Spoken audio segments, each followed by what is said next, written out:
Bonsoir à toutes et à tous, ravie de vous retrouver cette nuit pour cette nouvelle édition de Voyage au bout de la nuit. Vous êtes avec moi pour quelques heures de lecture et cette nuit je vous propose de commencer pour vous la lecture de 20 000 lieues sous les mers de Jules Verne, un roman d'aventure paru à la fin du 19e siècle sous les conseils de George Sand à Jules Verne.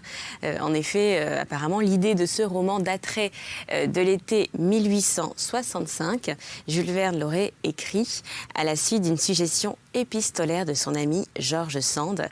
Cette œuvre a fait d'ailleurs l'objet, comme vous le savez, de nombreuses adaptations au cinéma, à la télévision, mais également en bande dessinée. Alors pour ceux parmi vous qui ne connaissent pas l'histoire, eh bien voici de quoi il s'agit. L'histoire retrace les aventures de Pierre, notre protagoniste principal, qui est professeur d'histoire naturelle au Muséum de Paris et qui va faire la découverte d'une bête monstrueuse, très rapide, phosphorescente, qui serait à l'origine de plusieurs naufrages aux quatre coins des mers du monde entier. Il s'agit d'une bête un petit peu étrange, énigmatique, capable de force colossale et de notamment briser le bois des navires. Alors toute une enquête va commencer à se mener et notamment Pierre, le personnage principal de l'œuvre, et son complice, le capitaine Farragut, vont commencer leur recherche afin de tenter d'éliminer le monstre marin. Alors, eh bien, vont-ils réussir ou pas à capturer la bête? C'est ce que je vous propose tout de suite de découvrir, puisque on commence dès maintenant la lecture. Avant cela, n'oubliez pas de nous retrouver sur les réseaux sociaux. Pour cela, c'est simple, vous connaissez le principe, vous tapez #VBM, ça s'affiche juste là en bas de l'écran et vous nous envoyez vos avis, vos commentaires, vos impressions, vos questions sur l'émission et on se fera donc un plaisir de vous répondre. Mais pour l'heure, place à la littérature, vous êtes avec moi jusqu'aux toutes premières lueurs du jour sur D8. Très belle nuit à toutes et à tous.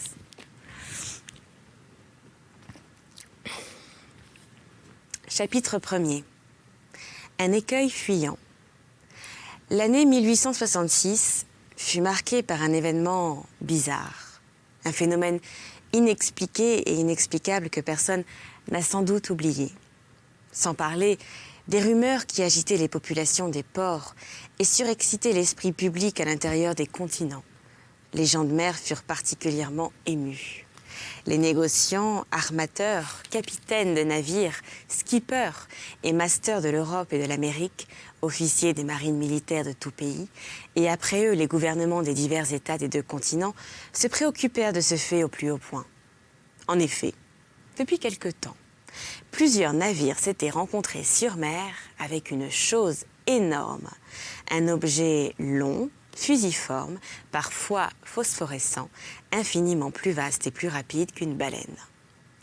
Les faits relatifs à cette apparition, consignés aux divers livres de bord, s'accordaient assez exactement sur la structure de l'objet ou de l'être en question. La vitesse inouïe de ses mouvements, la puissance surprenante de sa locomotion, la vie particulière dont il semblait doué. Si c'était un cétacé, il surpassait en volume tous ceux que la science avait classés jusqu'alors. Ni Cuvier, ni Lacépède, ni Monsieur Duménil, ni Monsieur de Quatrefages n'eussent admis l'existence d'un tel monstre, à moins de l'avoir vu, ce qui s'appelle vu de leurs propres yeux, de savants. À prendre la moyenne des observations faites à diverses reprises, en rejetant les évaluations timides qui assignaient à cet objet une longueur de 200 pieds, et en repoussant les opinions exagérées qui le disaient large d'1 000 et long de 3, on pouvait affirmer cependant que cet être phénoménal dépassait de beaucoup toutes les dimensions admises jusqu'à ce que ce jour, par les ichtyologistes, s'il existait autrefois. Or, il existait, le fait en lui-même n'était plus niable. Et avec ce penchant qui pousse au merveilleux la cervelle humaine, on comprendra l'émotion produite dans le monde entier par cette surnaturelle apparition. Quant à la rejeter au rang des fables, il fallait y renoncer. En effet, le 20 juillet 1866, le steamer Governor Higginson de Calcutta and Burnash Steam Navigation Company avait rencontré cette masse mouvante à 5000 dans l'est des côtes de l'Australie. Le capitaine Baker se crut tout d'abord en présence d'un écueil inconnu. Il se disposait même à en déterminer la situation exacte quand 2 colonnes d'eau projetées par l'inexplicable objet s'élancèrent en sifflant à 150 pieds dans l'air. Donc, à moins que cet écueil ne fût soumis aux expansions intermittentes d'un geyser, le gouverneur Higginson avait bel et bien à quelques mammifères aquatiques,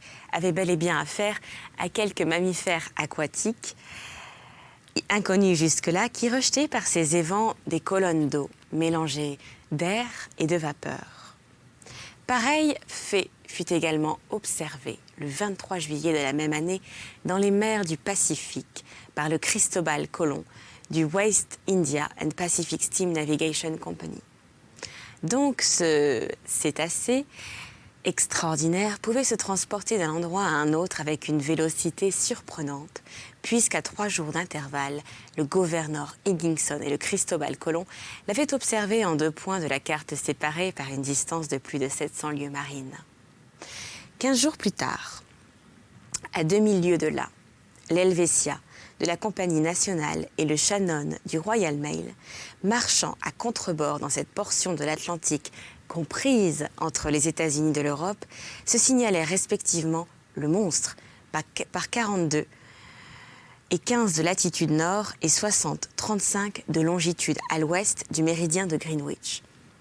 Dans cette observation simultanée, on crut pouvoir évaluer la longueur minimum du mammifère à plus de 350 pieds anglais, puisque le Shannon et l'Helvetia étaient de dimension inférieure à lui, bien qu'ils mesurassent 100 mètres de l'étave à l'étambot. Or, les plus vastes baleines, celles qui fréquentent les parages des îles Aléoutiennes, le Kulamac et l'Umguluk, n'ont jamais dépassé la longueur de 56 mètres, si même elles l'atteignent. Ces rapports arrivaient coup sur coup, de nouvelles observations faites à bord du transatlantique, le Pereire, un abordage entre l'Etna de la ligne Himnan et le Monstre, un procès verbal dressé par les officiers de la frégate française de Normandie. Un très sérieux relèvement obtenu par l'état-major du commodore Fitz-James à bord du Lord Clyde émurent profondément l'opinion publique dans les pays d'humeur légère. On plaisanta le phénomène, mais les pays graves et pratiques, comme l'Angleterre, l'Amérique, l'Allemagne, s'en préoccupèrent vivement. Partout dans les grands centres, le Monstre devint à la mode. On le chanta dans les cafés, on le bafoua dans les journaux, on le joua sur les théâtres. Les canards eurent là une belle occasion de pondre des œufs de toutes couleurs. On vit réapparaître dans les journaux, à court de copies, tous les êtres imaginaires et gigantesques depuis la baleine blanche, le terrible Moby Dick des régions hyperboréennes, jusqu'au kraken démesuré dont les tentacules peuvent enlacer un bâtiment de 500 tonneaux et l'entraîner dans les abîmes de l'océan. On reproduisit même les procès-verbaux des temps anciens, les opinions d'Aristote et de Pline qui admettaient l'existence de ces monstres, puis les récits norvégiens de l'évêque Pontoppidan, les relations de Paul Egede et enfin les rapports de M. Harrington, dont la bonne foi ne peut être soupçonnée quand il affirme avoir vu, étant à bord du Castillan en 1857, cet énorme serpent qui n'avait jamais fréquenté jusqu'alors que les mers de l'ancien constitutionnel. Alors éclata l'interminable polémique des crédules et des incrédules dans les sociétés savantes et les journaux scientifiques. La question du monstre enflamma les esprits. Les journalistes, qui font profession de science en lutte avec ceux qui font profession de l'esprit, versèrent des flots d'encre pendant cette mémorable campagne. Quelques-uns même, 2 ou 3 gouttes de sang, car du serpent de mer, ils en vinrent aux personnalités les plus offensantes. 6 mois durant, la guerre se poursuivit avec des chances diverses. Aux articles de fond de l'Institut géographique du Brésil, de l'Académie royale des sciences de Berlin, de l'Association britannique, de l'institution smithsonienne de Washington aux discussions de The Indian Archipelago, du Cosmo de l'abbé Moignot, des Mittelheiligen de Petermann aux chroniques scientifiques des grands journaux de la France de l'étranger, la petite presse ripostait avec une verve intarissable. Ces spirituels écrivains, parodiant un mot de Linné cité par les adversaires du monstre, soutinrent en effet que la nature ne faisait pas de sot. Ils adjurèrent leurs contemporains de ne point donner un démenti à la nature en admettant l'existence des krakens, des serpents de mer, des Moby Dick et autres élucubrations de marins en délire. Enfin, dans un article d'un journal satirique très redouté, le plus aimé de ses rédacteurs, brochant sur le tout, poussa au monstre comme Hippolyte lui porta un dernier coup et l'acheva au milieu d'un éclat de rire universel. L'esprit avait vaincu la science. Pendant les premiers mois de l'année 1867, la question parut être enterrée, et elle ne semblait pas devoir renaître, quand de nouveaux faits furent portés à la connaissance du public. Il ne s'agit plus alors d'un problème scientifique à résoudre, mais bien d'un danger réel, sérieux, à éviter. La question prit toute une autre face. Le monstre redevint îlot, rocher, écueil, mais écueil fuyant, indéterminable et insaisissable. Le 5 mars 1867, le Moravian de Montréal Ocean Company, se trouvant pendant la nuit par 27 de longitude et 30 de latitude et 72 de longitude et 15 de latitude, heurta de sa hanche de tribord un roc qu'aucune carte ne marquait dans ces parages. Sous l'effort combiné du vent et de ses 400 chevaux vapeur, il marchait à la vitesse de 13 nœuds. Nul doute que sans la qualité supérieure de sa coque, le Moravian, ouvert au choc, ne se fût englouti avec les 237 passagers qu'il ramenait du Canada. L'accident était arrivé vers 5 heures du matin, lorsque le jour commençait à poindre. Les officiers de quart se précipitèrent à l'arrière du bâtiment. Ils examinèrent l'océan avec la plus scrupuleuse attention. Ils ne virent rien, si ce n'est un fort remous qui brisait à 3 encablures, comme si les nappes liquides eussent été violemment battues. Le relèvement du lieu fut exactement pris, et le Moravian continua sa route sans avarie apparente. Avait-il heurté une roche sous-marine ou quelque énorme épave d'un naufrage? On ne put le savoir. Mais examen fait de sa carène dans les bassins de Radoub, il fut reconnu qu'une partie de la quille avait été brisée. Ce fait extrêmement grave en lui-même eût peut-être oublié comme tant d'autres, si 3 semaines après, il ne se fut reproduit dans des conditions identiques. Seulement, grâce à la nationalité du navire victime de ce nouvel abordage, grâce à la réputation de la compagnie à laquelle ce navire appartenait, l'événement eut un retentissement immense. Personne n'ignore le nom du célèbre armateur anglais Cunard. Cet intelligent industriel fonda en 1840 un service postal entre Liverpool et Halifax avec 3 navires en bois et à roues d'une force de 400 chevaux et d'une jauge de 1162 tonneaux. 8 ans après, le matériel de la compagnie s'accroissait de 4 navires de 650 chevaux et de 1800 tonnes. Et 2 ans plus tard, de 2 autres bâtiments supérieurs en puissance et en tonnage. En 1853, la compagnie Cunard, dont le privilège pour le transport des dépêches venait d'être renouvelé, ajouta successivement à son matériel l'Arabia, le Persia, le China, le Scotia, le Java, le Russia, tous navires de première marche et les plus vastes qui, après le Great Eastern, eussent jamais sillonné les mers. Ainsi donc, en 1867, la compagnie possédait 12 navires, dont 8 à roues et 4 à hélice. Si je donne ces détails très succincts, c'est afin que chacun sache bien quelle est l'importance de cette compagnie de transport maritime connue du monde entier pour son intelligente transocéanienne qui n'a été conduite avec plus d'habileté, nulle affaire n'a été couronnée avec plus de succès. Depuis 26 ans, les navires Cunard ont traversé 2000 fois l'Atlantique. Et jamais un voyage n'a été manqué. Jamais un retard n'a eu lieu. Jamais ni une lettre, ni un homme, ni un bâtiment n'ont été perdus. Aussi, les passagers choisissent-ils encore, malgré la concurrence puissante que lui fait la France, la ligne Cunard de préférence à tout autre, ainsi qu'il appert d'un relevé fait sur les documents officiels des dernières années. Ceci dit, personne ne s'étonnera du retentissement que provoqua l'accident arrivé à l'un de ses plus beaux steamers. Le 13 avril 1867, la mer étant belle, la brise maniable, le Scotia se trouvait par 15 et 12 de longitude et 45 à 37 de latitude. Il marchait avec une vitesse de 13 nœuds, 43 centièmes, sous la poussée de ses 1000 chevaux vapeur. Ses roues battaient la mer avec une régularité parfaite.